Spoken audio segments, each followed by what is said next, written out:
स्वागत है आप सभी का हमारे channel business and info news में। तो शुरू करते हैं आज के बिजनेस एंड इन्फो न्यूज़। तो पहली खबर आ रही है हमारे देश के अंदर हो रहे स्मार्टफोन मैन्युफैक्चरिंग से रिलेटेड। अगर स्पेसिफिकली कहें तो आईफोन और एप्पल प्रोडक्ट्स के मैन्युफैक्चरिंग से रिलेटेड, जहां पर तो काफ़ी बड़ी खबरें हमें मिल रही है। तो पहली खबर के बारे में बात करें तो जो फॉक्सकॉन टेक्नोलॉजीज है इंडिया के अंदर एप्पल के लिए कुछ प्रोडक्ट्स बनाते हैं, उन्होंने आईफोन 13 का ट्रायल प्रोडक्शन इंडिया में शुरू किया है। यानी लेटेस्ट जनरेशन के फ्लैगशिप आईफोन्स हैं वो भी इंडिया में एटलीस्ट ट्रायल बेसिस पर बनना शुरू हुए थे। कुछ नेगेटिव इशूज़ की खबरें हमें आ रही थी, लेकिन डिनाई कर दिया गया है इन कंपनीज के द्वारा और ट्रायल बेसिस पे प्रोडक्शन शुरू कर दिया गया है, ऐसा उन्होंने कहा है। और इसके साथ साथ जो दूसरी बहुत बड़ी खबर इसके रिलेटेड आ रही है वो ये है कि फॉक्सकॉन ने इंडिया के अंदर अपना एक नया सब्सिडरी के थ्रू IPO बाहर निकालने के लिए ड्राफ्ट पेपर फाइल कर दिया है। बेसिकली फॉक्सकॉन इंडिया में एक नई कंपनी के तौर में शेयर मार्केट में लिस्ट होगी, इसके लिए उन्होंने पेपर वर्क शुरू कर दिया है।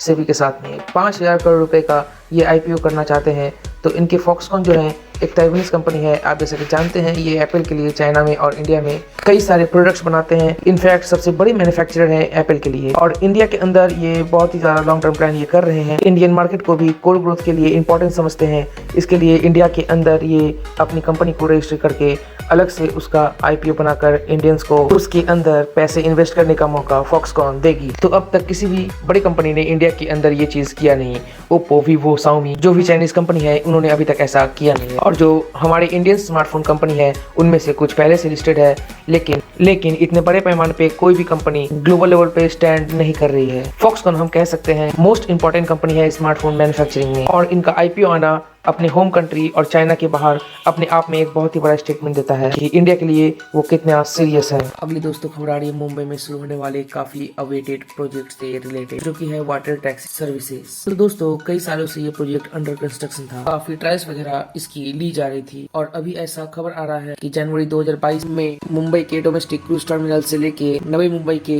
बेलापुर और नेरुल के बीच में क्रूज सर्विसेज शुरू कर दी जाएगी। और कुछ मीडिया एजेंसीज को इसके लिए इन्वाइट करके चीजें बताई कि कंस्ट्रक्शन कहां तक पहुंचा है। तो बेसिकली एक पूरा का पूरा प्लान बनाया गया था मुंबई के अंदर, जहां पर rivers, Karamjadi, Dharamtar, DC to Belapur, Nerul, Vashi, Areli, Khanderi island and JNPT इन जैसे अलग अलग एरियाज को कनेक्ट करने की बातें की गई थी। तो बाय रोड इन एरिया में बहुत ही ज्यादा समय लगता है, बट इन फेरीज की वजह से ये डिस्टेंस बस कुछ ही मिनटों में कवर हो सकती है। तो अगली दोस्तों खबर आ रही है इंडियन रेलवे से, जहाँ पर एक काफी बड़े स्टेशन को एक काफी बड़ा अपडेट मिलने वाला है, जहाँ पर मंगलुरु जो सेंट्रल रेलवे के अंदर आता है, इसे अगले साल 2 नए प्लेटफॉर्म दिए जाने वाले हैं। तो 6 महीनों के अंदर ये काम कंप्लीट हो जाएगा, ऐसा उन्होंने कहा है। तो इसकी वजह से एडिशनल ट्रेन सर्विसेज यहाँ पे आ पाएंगी।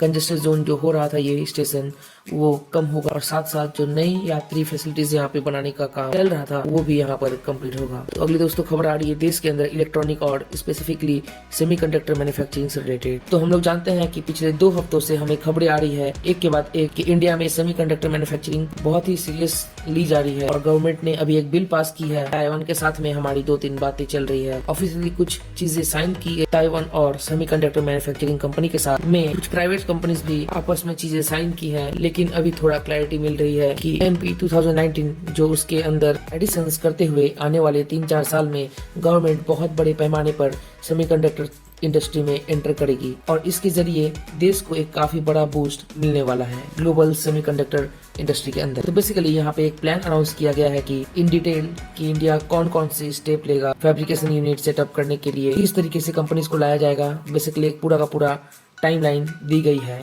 जो गवर्नमेंट अप्लाई करेगी। अगले दोस्तों फिर से खबर आ रही है इंडियन रेलवे से, जहां पे एक और नया रेलवे स्टेशन इलेक्ट्रीफाई हो गया है, जो कि है उनकल टू हुनकोटी, और 47 किलोमीटर का ये टोटल स्ट्रेच था।